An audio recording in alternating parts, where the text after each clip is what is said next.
The rhythmic hum of the air conditioning was the only constant in James Sterling's office on the 30th floor of the sleek, glass-encased tower in the heart of the financial district.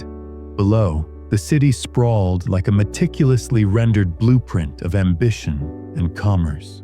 At 35, James was a senior investment analyst, his career trajectory as sharp and unyielding as the creases in his bespoke suits.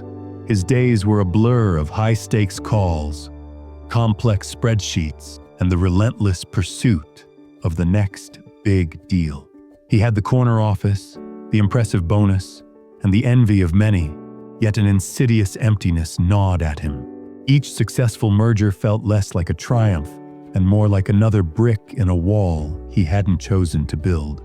His routine was a well-oiled machine: 5 a.m. gym, strong black coffee, the brisk walk past the gleaming monuments to capitalism, and then the dive into the digital abyss of global markets. He was intelligent, analytical, and meticulously efficient, attributes that had propelled him to the upper echelons of his firm. But beneath the polished veneer of corporate success, a quieter, almost forgotten part of James yearned for something else. It was a faint whisper at first, often drowned out by the clamor of quarterly reports, but it grew louder in the quiet hours of his expensive, minimalist apartment. The whisper had a distinct scent: warm vanilla, toasted almonds, and the yeasty aroma of rising dough. It started subtly, an unconscious act of stress relief. After a particularly grueling week of negotiations, James found himself kneading dough on his gleaming granite countertop, a stark contrast to the sterile surfaces of his office. He baked a simple loaf of sourdough, the process surprisingly meditative.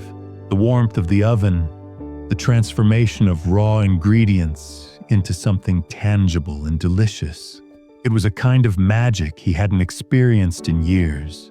The crunch of the crust, the soft, airy interior, the pure, unadulterated pleasure of sharing it with a neighbor.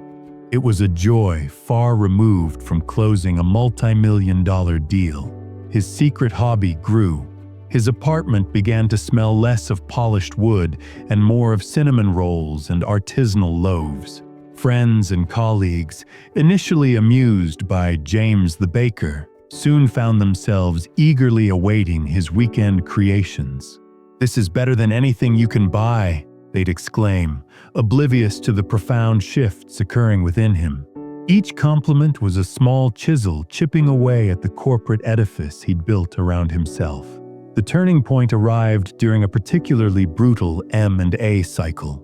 James found himself staring at a spreadsheet filled with projected profits, feeling utterly devoid of emotion. He looked up, out at the city, and a sudden humorous thought struck him. I'd rather be covered in flour than red tape. The irony was sharp, yet exhilarating.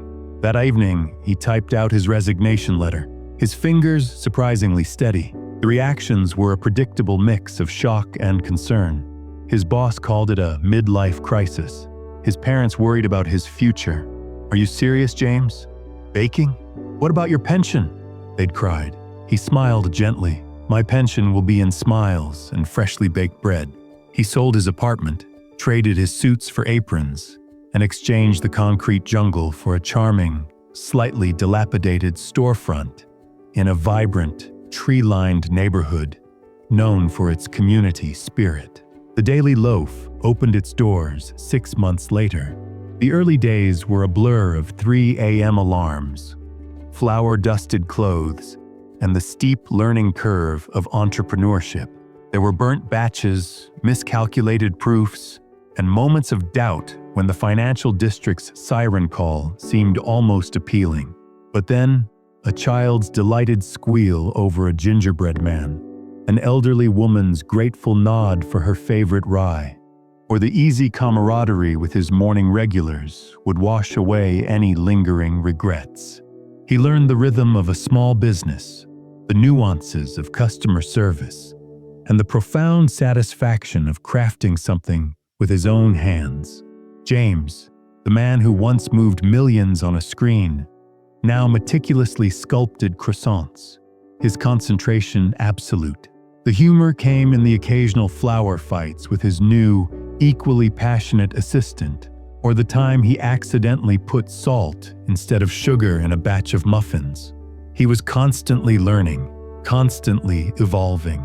One sunny afternoon, a former colleague, still in his sharp suit, peered into the Daily Loaf. He saw James, flour streaked across his cheek, a genuine, easy smile on his face as he handed a warm pastry to a customer.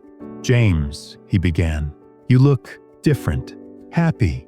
James chuckled, wiping his hands on his apron. "I am. In banking, I chased zeros. Here, I create something from scratch every day. The profits are smaller, perhaps, but the returns are immeasurable." He gestured around his cozy bakery, filled with the aroma of bread and the murmur of contented customers. "True fulfillment, I've found, isn't in the accumulation of wealth or societal expectations. It's in the courage to pursue your authentic passions, to live a life aligned with your deepest values. Happiness isn't just about profit, it's about purpose." And as the bell above the door chimed, signaling another happy customer leaving with a warm loaf, James knew, with every fiber of his being, that he had traded the right kind of profit for the most delicious kind of passion.